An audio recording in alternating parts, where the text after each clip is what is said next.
రాలేదు. ఇలా మళ్ళీ రేవంత్ రెడ్డి గారి నాయకత్వంలో ఏ ప్రభుత్వం హైదరాబాద్ కు గోదావరి జలాలను తీసుకొచ్చే కార్యక్రమాన్ని పునఃప్రారంభించి రాబోయే కాలంలో పెరుగుతున్న హైదరాబాద్ కు త్రాగునీటి పరంగా సమస్య లేకుండా చేసే ప్రయత్నం చేస్తోంది.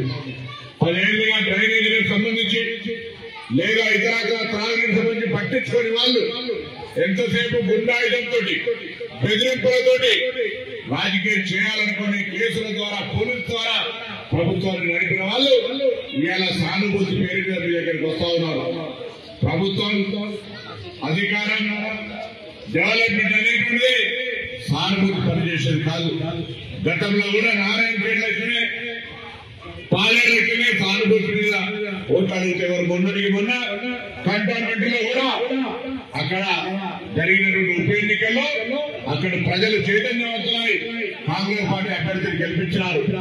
అక్కడ గణేష్ గారి నాయకత్వంలో సికింద్రాబాద్ కంటోన్మెంట్ అనేక రకాలుగా అభివృద్ధి చెందుతా ఉన్నది. ఈ సంబంధించి ఉప ఎన్నికల్లో తెలంగాణ రాష్ట్రంలో అధికారంలో ఉన్న కాంగ్రెస్ పార్టీ ముఖ్యమంత్రి రేవంత్ రెడ్డి గారు మొత్తం క్యాబినెట్ అంతా నవీన్ గారి ఇంట ఉంది.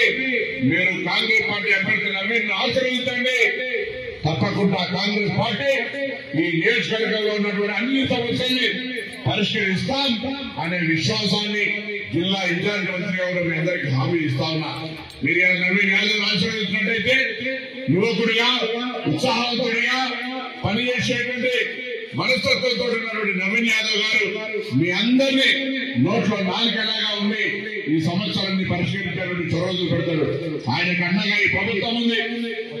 మరి మీరంతా ఆలోచన ఈరోజు కాంగ్రెస్ పార్టీ అభ్యర్థి నవీన్ గెలిపామని పేరున ఇందులో ఉన్నటువంటి అక్క చెల్లెళ్లకు అన్న తమ్ముళ్లకు తాతలకు అమ్మలకు నాయనులకు అందరూ కూడా పేరున హృదయపూర్వకంగా విజ్ఞప్తి చేస్తా ఉన్నా.